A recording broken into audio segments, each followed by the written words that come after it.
मरकजी वजीर दाखिला अमित शाह ने कहा कि तमाम पार्टियां तेलंगाना की यौम आज़ादी तकरीब सरकारी तौर पर मुनक़िद करने इतने बरसों तक डरती रहीं, लेकिन वजीर आज़म नरेंद्र मोदी ने इस साल हैदराबाद लिबरेशन डे मनाने की हिदायत दी है। उन्होंने सिकंदराबाद परेड ग्राउंड में मरकजी वजारत सियाहत व सकाफत के साथ माफ़ कीजिएगा मरकजी वजारत सियाहत और सकाफत के ज़ेर एहतमाम हैदराबाद लिबरेशन डे के प्रोग्राम में मेहमान खुसूसी के हैसियत से शिरकत की। इस मौके पर अमित शाह ने सबसे पहले शहीदों को खिराज अकीदत पेश किया, जिसके बाद उन्हें मुसल्लह फौज की जानिब से सलामी पेश की गई। बाद अज़ा मुनक़िदा तकरीब से खिताब करते हुए अमित शाह ने कहा कि रियासत हैदराबाद कर्नाटक के कुछ हिस्सों और महाराष्ट्र को 17 सितंबर को आज़ादी मिली। सरदार वल्लभ भाई पटेल की कोशिशों से इस खित्ते के लोगों को निज़ाम की हुक्मरानी से निजात मिली। पूरे मुल्क की आज़ादी के 1 साल बाद हैदराबाद के लोगों को आज़ादी मिली। सरदार पटेल ने ऑपरेशन पोलो के जरिए निज़ाम और रजाकारों के अड्डों का खात्मा किया।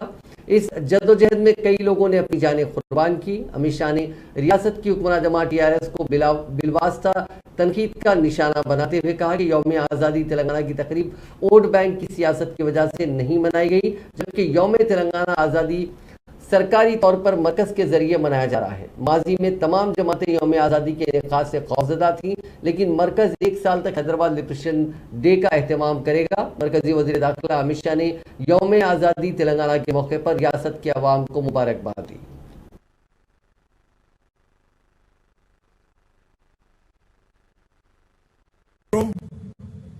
सालों के बाद यह क्षेत्र में एक मांग थी कि हैदराबाद मुक्ति दिन को सरकार की अनुमोदना के साथ मनाया जाए, मगर दुर्भाग्य की बात है 75 साल चले गए।